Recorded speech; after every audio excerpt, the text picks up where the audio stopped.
Welcome to Christ in Private Practice, the podcast for Christian counselors building bold, sustainable practices with Christ at the center. I'm Camille McDaniel, licensed professional counselor, here to offer faith-based support, business insight, and creative strategies to help you thrive. Let's grow, be encouraged, and take action together.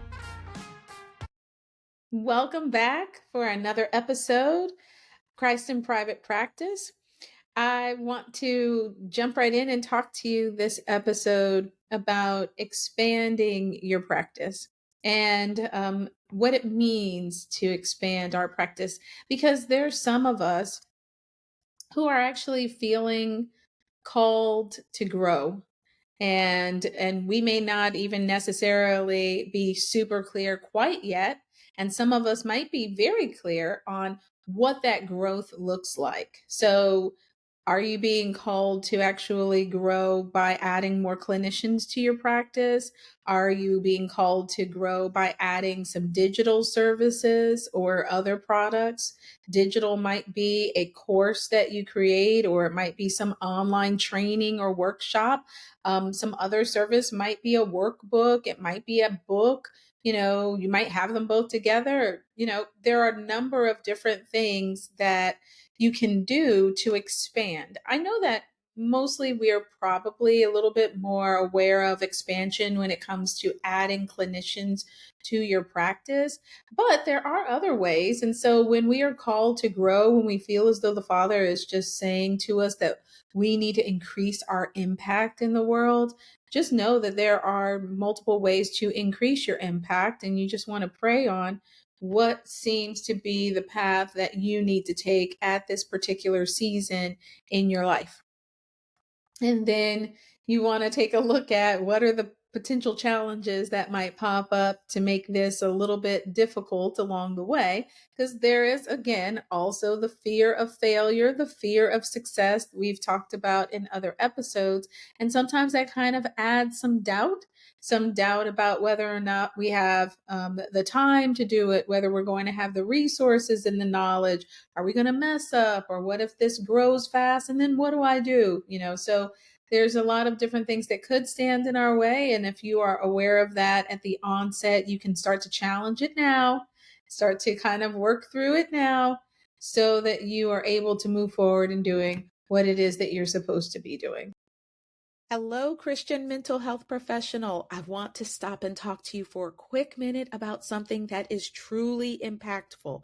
The Faith, Healing, and Transformation Virtual Summit is happening September 16th through the 18th, and it's built specifically to help you thrive. We've brought together an incredible lineup of Christ-filled professionals, from licensed mental health professionals to an MD and also an attorney, all experts who are ready to share biblically grounded, CE approved training. Imagine walking away with 7 CE credits, real world tools, and confidence to build your practice, a practice that honors Christ and serves others with excellence. This is not just another online event. It's about getting practical strategies for integrating your faith ethically, avoiding burnout, and caring for your clients without compromising your values. And you know how important that is. And if your schedule is tight, don't worry. All sessions are recorded for on-demand access. So invest in yourself and your practice. Find all the details and register at christinprivatepractice.com. That's christinprivatepractice.com. Get tickets while you can. General admission tickets are available throughout the entire event, but CE admission tickets are only available until September 15th. After September 15th, the event starts, and you won't be able to get the CE credits if you miss the CE presentation. So go to christinprivatepractice.com and don't miss this one-of-a-kind event. Now, back to our episode.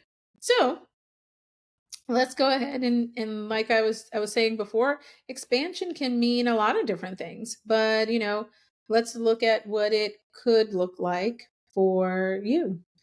It could mean that we are going to increase clientele, as in like the one on one client sessions that our practice offers. It might mean that we diversify our services and we have impact in other areas, for example, like mentorship or clinical supervision. Being able to specialize in helping certain populations, like niching down. It might be that we are, leveraging our time and expertise in order to create courses or to create workshops or write a book, write a workbook to accompany the book, or just a standalone workbook. There are a multitude of ways that we can then expand our reach and to help, whether it be helping the next generation of mental health professionals, or whether it be helping individuals who are coming for counseling support, or maybe a bit of both.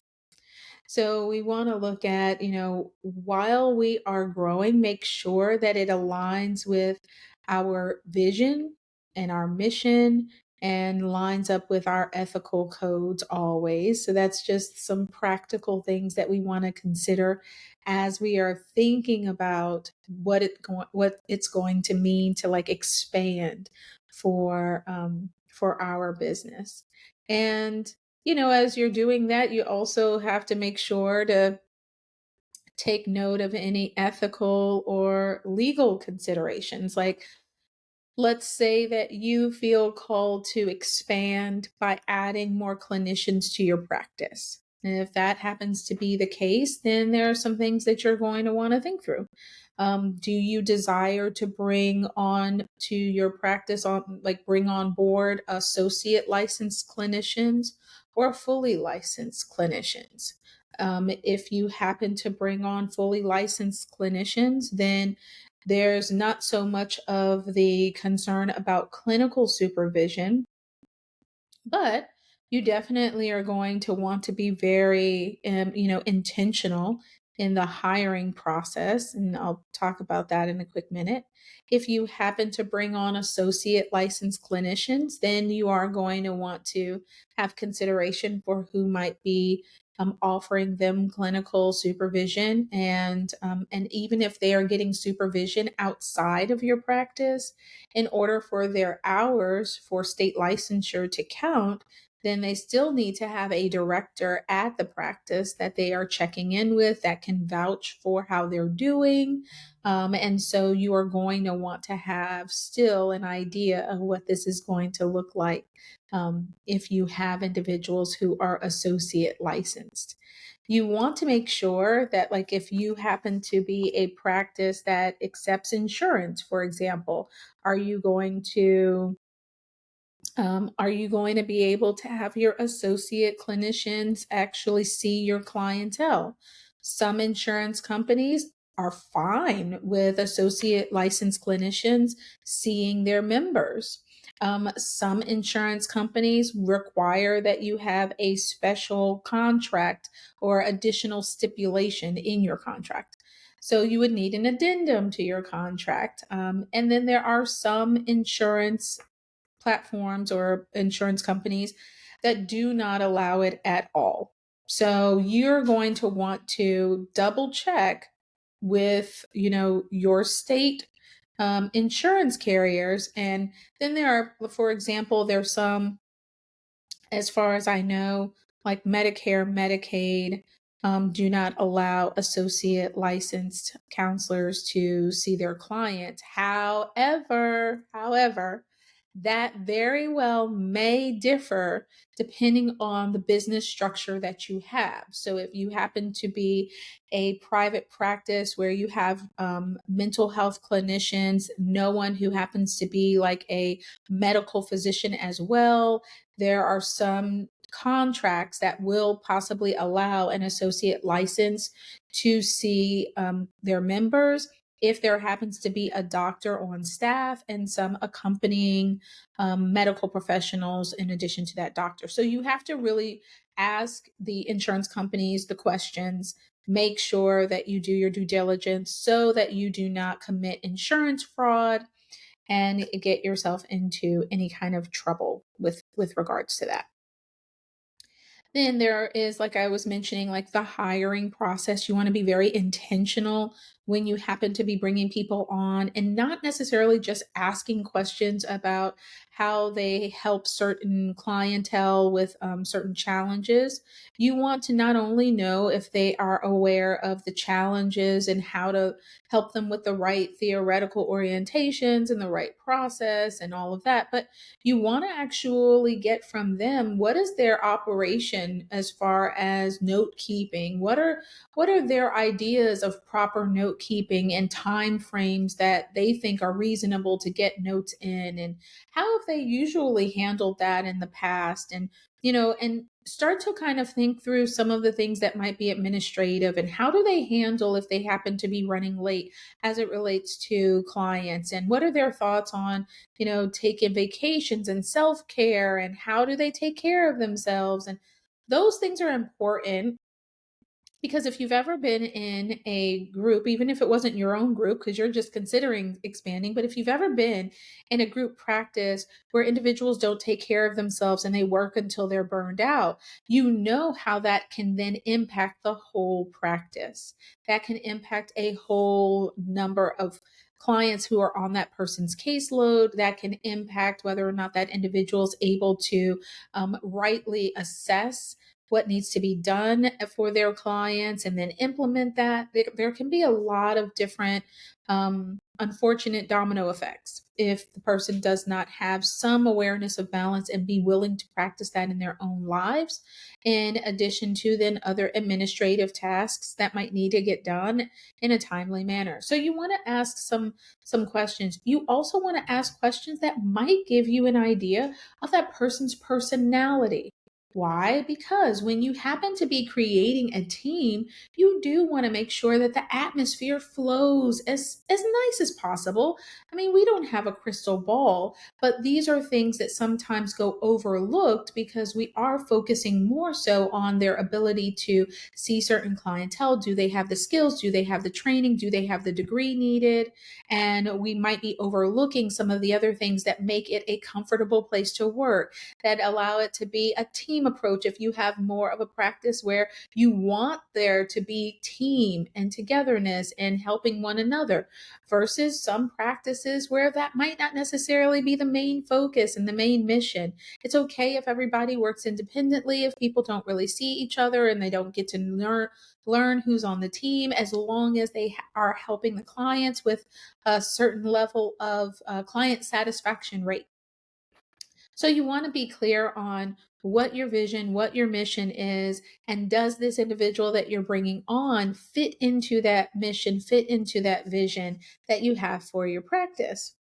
Um, in addition to some of the requirements for licensure and keeping up to date with all of that, you want to ask yourself, what structure of employee do I want to implement in my private practice?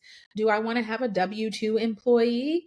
Do I want to have a 1099 contractor? There are some key differences between the two. You absolutely need to know this.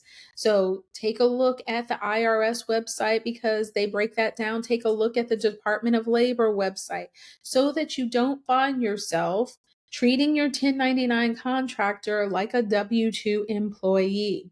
That happens actually quite a bit, where a 1099 contractor is brought on, but then they have like stipulations for certain meetings they must attend, certain hours they must work. Sometimes they're even given certain perks like they're an employee, and you have to really be careful not to do that because you can find yourself in some trouble. Yeah, and in some trouble, and find yourself possibly even in a way where you end up having to give the person certain benefits because you have been treating them under the wrong classification for a period of time. So, yeah, go ahead and make sure to do the legwork when it comes to that as well. When it comes to insurance, and we've talked about that already as far as like, the billing and what is allowed and how you have to do your research on that. just also, double check in about like credentialing. Do you want your clinicians to do their own credentialing, completing all of their paperwork, keeping up with all of the needed what liability insurances and licenses and turning that into somebody, or will you be doing that for them? Some practices have people do it for themselves. Some practices offer it as a courtesy, I guess you could call it. And so, and they will do it for them. So you just want to be thinking about that, in addition, when you're talking about like, okay, what am I going to do if I bring people on and we are a practice that accepts insurance? That's something to think about ahead of time. One of the things that also doesn't really always get talked about, but we're going to kind of reflect on that right now, is your leadership style. As the owner of the practice, what is your leadership style? If you are not sure, take a self assessment, because this is your ability to lead, to support, and to manage a growing team.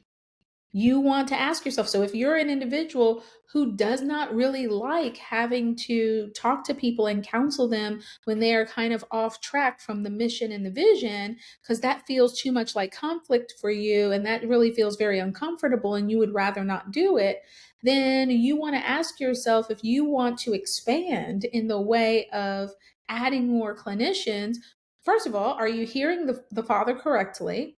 And if you are, then he's trying to kind of push through then something that might be a roadblock for you. And so you want to ask yourself, how am I going to work through this? And one of the ways that you want to probably start is not looking at it like conflict at all. You're not doing anything negative. It's not conflict unless you're talking to people in not so nice ways. We do want to make sure that we are addressing people as though they are our fellow human beings, right? And especially when we're running faith based practices, we want our light to shine, the light of the Lord to shine. We do not want it to look like we are walking contradiction. So when you happen to be working with individuals, you want to reframe that. It's not about conflict. This is not about, even if the other person does feel a bit upset, this is about being able to not only protect the individual who's working for you from missteps, that could lead to trouble for everybody. But this is protecting them, this is protecting the clients, this is protecting the practice and the vision and the mission. So you are counseling them, you are providing guidance to them. Now, sometimes that guidance comes with some rerouting, right? Some suggestion, some correction, but it's not a negative. It may feel uncomfortable to the person receiving it, but if it's coming from a place of true caring, it really shouldn't. We can lay down boundaries, we can add some insight into things that we saw that the person might need to work through, or some corrections that they are going to need to make. And what you want to do is you just want to offer up what you need to. You want to document the date and the time that you offered up the corrections, the things for consideration, and you want to put that away in the person's file. Now, again, this is not, you might not have a W 2 employee, but this is very important because sometimes things do occur where you may have to mention things to people on the team, things they need to do or not do. And then time passes and maybe it comes up again. But you know what? It's been a while and you don't remember, did you ever address it, or when you addressed it, and how everything worked out? Because if you have to address it again, then it's good to have notes from before so that you can then show, hey, this is starting to become a pattern. Because we kind of talked about this before, and let's see what's going on. Let's see what's happening. Let's see if we can correct this. But if this is something that is really crucial to the business, or it's something that's dealing with ethics, then this also lays the foundation in case we don't like to talk about it, but in case you have to part ways from somebody in the future, because maybe it's just not a right fit. Maybe your practice is just not a right fit for them, and they're not a right fit for the practice. And sometimes that does happen. Okay. So we want to take a look at what your leadership style is and how you feel comfortable addressing those things, or how you can prepare yourself to get a bit more comfortable if that is what you desire to do. even if you don't desire to add more clinicians to your practice, but you do expand your reach in other ways where you might get feedback from people, like workshops, or like it might be teaching courses or a book or workbook. You still want to make sure that you feel prepared. Like, how do I do with feedback? How do I do? Because we do great with feedback when feedback is good, but when the feedback is a little bit more constructive, do you feel prepared for that? Do you feel like you can accept that? You can hear that and you can take that into consideration. And if there are certain changes that you need to make, then you'll go ahead and do that. We want to look at going back to, if you happen to be considering bringing clinicians on, you just want to make sure that you have a structured onboarding process so that it's just clear and is consistent across the board. So start actually putting in writing, if you hadn't already, what are your processes and procedures for note taking, and or not necessarily note taking, sorry, for documentation of clinical sessions, and how do you handle if somebody happens to be called, into court, or record requests and things like that.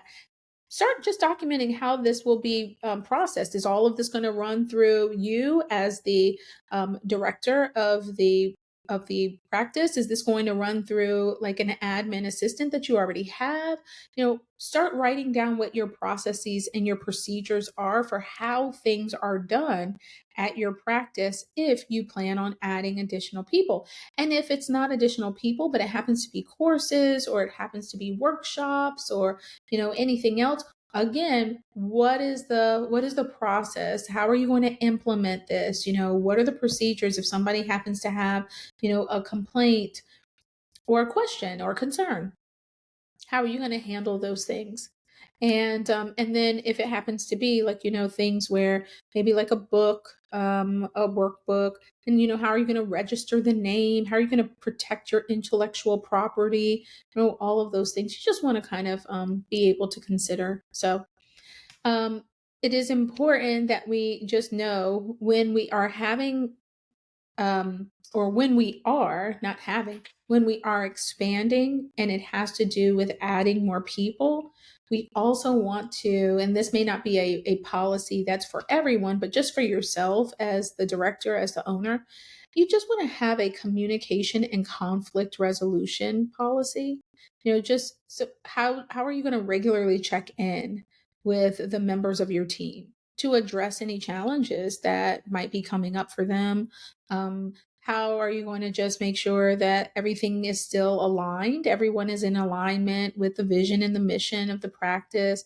You want to be able to have a way that you can, professionally and empathetically, like, maintain a healthy work environment. And what does that look like for you? For some people, it is just that, just checking in with people. For some, it's like acknowledging birthdays, or it might be, something else that, is maybe little things that are brought to the office. If you're virtual, what does that look like? If maybe no one is coming to an office, how do you kind of still keep in contact? So, those are some things that you just want to kind of take a look at. And again, just make note if you plan on expanding as it relates to adding additional people to your practice. So, whether it's additional people or whether it's a digital product or a physical product, what are some of the benefits of expanding, right? And so, well, one of the benefits of expanding is that you are going to be expanding your gift. Like, you get to just help more people. And whether you have additional clinicians or whether you have additional services in other ways, you just get to help more people, and it doesn't have to be just you doing it, because there's only one of you and there's not enough of you to go around, right? So if you add to your mission and your vision, then you can have greater impact. And if you happen to have like a location where you operate out of, like I am in my my counseling office. And if you have additional people in the office, or if you happen to have an office and you don't expand with additional people, but you have different services that are going to be going forward, just like I've kind of talked to some of you about, or I've talked on certain episodes about how I wanted to be able to offer some additional trainings in the future. My summit, the summit that's going to be happening in September, is going to be able to offer continuing education. And I wanted to be able to continue to offer other opportunities for continuing education. That allows me to then expand my reach where I don't necessarily have to specifically be there all the time, because sometimes it may be live and then sometimes it may be recorded. And all of this, one of the benefits is that it can then start to lower overhead costs, because you have now more than one stream of income in order to basically secure your vision and your mission, which allows you to actually do a bit more. You have a little bit more to work with. Right now, for example, we have a certain percentage that we say out of our the average number of our caseload. We then will take a certain percentage of that and be able to offer sliding scale or pro bono. Well, you know what? If your business is doing better, you can then offer more for those who might need a little extra help, especially in this economy. So there are ways that being able to expand can definitely help you financially to just expand your mission and expand your impact and what you're doing in your personal and in your business life.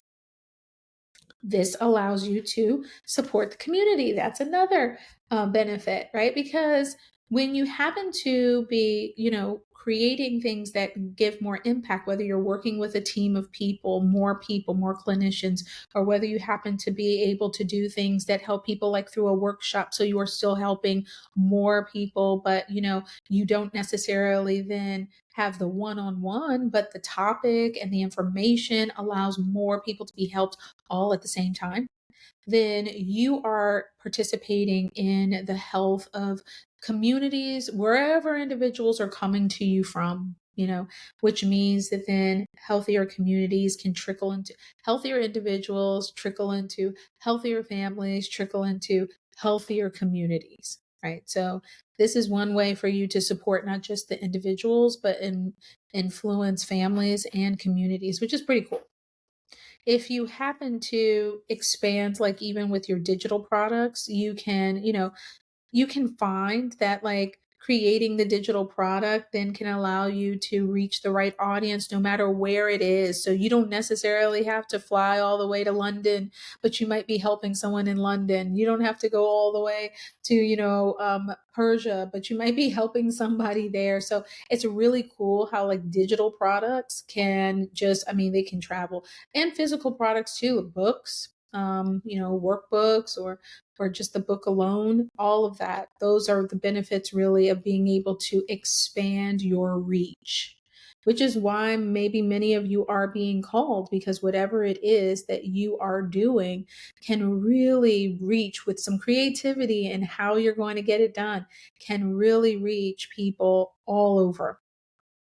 When I take a look at Christ in private practice and like who's listening and where are they listening from, it's really cool to see places like pop up like Ireland. And you're like, who in Ireland is listening? Like that's so neat.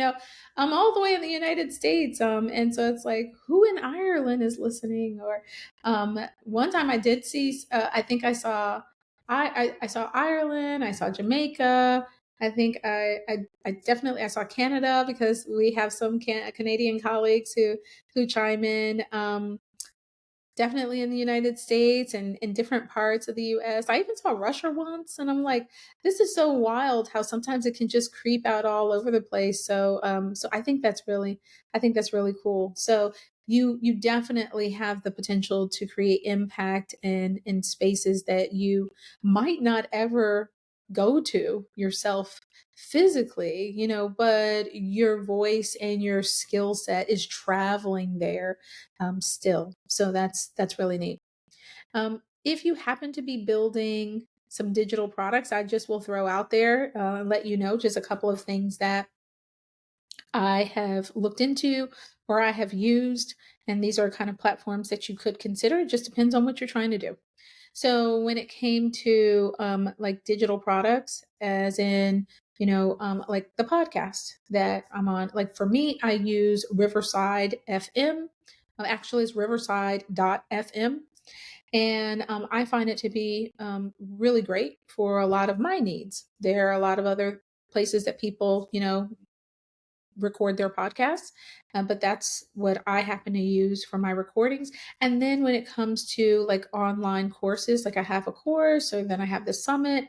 I've used Kajabi. I'm using that for the summit. I'm not going to use that long term. Kajabi is a higher price point that really, unless you have your stuff already rocking and rolling regularly, and this is just my point of view, but if you have your content rocking and rolling and it's bringing in a good amount of money every single month, then I think Kajabi can be a really great resource because they have a platform that involves, like, you can do a podcast on it, you can do your newsletters on it. You can also, then the way that they have the newsletters, they have all kinds of AI integration. So it can help prompt you how to write certain things and send them out and when to send them out. It just kind of gives you a lot for what you are paying. But if you happen to be in the building phase, for me, and I definitely want to say, because it depends on your ability to kind of put these things together yourself. So you could easily have a newsletter list where you are already creating your own newsletters, you're making them dynamic, you're making them engaging. You already have a place where you might be offering courses, for example, like Teachable, or like Thinkific. I used Thinkific. I actually have Thinkific for one course. So you can already kind of use those together. And then I think moving forward, I'm actually going to even use something different altogether to just kind of keep it on my website and a little easier to manage. So you have a few different things that you can look at, but I would probably say, again, unless you have something rocking and rolling already, doing really well with the income every month, then you might look at something like a Kajabi. But if you're just, just starting out and you're like, okay, wait a minute, I just want to kind of see, then Thinkific, I think, has really good price point when you don't have but like maybe one course that you want to get started with. Teachable is another one that you can consider. I've not used them, but they're out there. And then there's some other things that people prefer as well to use. So always something to kind of think about. You know, at the end of it, you just want to first make sure that you're hearing correctly from the Lord. So don't rush yourself. I mean, don't be paralyzed, but don't rush yourself. Pray. Make sure you really are getting the green light to use your gifts and talents in the ways that you feel called to. Make sure you're not doing it just because you saw other people expanding in different ways. It's like, that's awesome for them. That is always awesome when people are like, allowing other people to get their knowledge, get their gifts and talents in dynamic ways. But don't let that cause you to feel pressured. You're on your own journey. The Lord has you on your journey, just like He has me on my journey, just like He has the next person on their journey. So just stay focused on your lane and congratulate people as they are doing their thing. But that doesn't necessarily mean that's what you're called to do. So just make sure that you're hearing clearly and that you are staying focused on your lane and not comparing yourself to anybody else's lane. Yeah. And he'll get you going, right? Whether it happens to be with a podcast episode or whether it happens to be with something that you've heard in a consultation group or a buddy of yours online or somebody in person, you will find the information that you need. If you ask the questions, the people will help you. And you will be able to then start growing and expanding your impact and your message, which is really awesome. So I hope that you have enjoyed this message today. I hope that you are going to be joining us for the summit because we don't have much more time, only like a couple of weeks. And hey, the summit doors are going to close the day before the summit. So the evening of September 15th, the doors are going to close. And so I want for you to go ahead and make sure you get your ticket so that way you do not miss out. I have actually had the ability to already hear like some of the speakers have a pre-recorded presentation, and I was like, oh my goodness, I could definitely, I can feel the Lord all in that, like, oh, this is phenomenal. And so information is going to be really dynamic and helpful, so helpful to counselors who are integrating their faith into their practice, Christ-centered faith. So I look forward to seeing you there. I look forward to hearing from you. Again, if you have any questions about this episode, please drop information, share information. If you've already taken the journey and you want other people to know or to learn from some of the lumps and bumps in the road that you may have experienced. And if you have not already found us in the Facebook group, then you know where to go. Head on over to the Facebook group. Please complete the questions. And we would love to see you and talk to you there too as well. So until next time, God bless.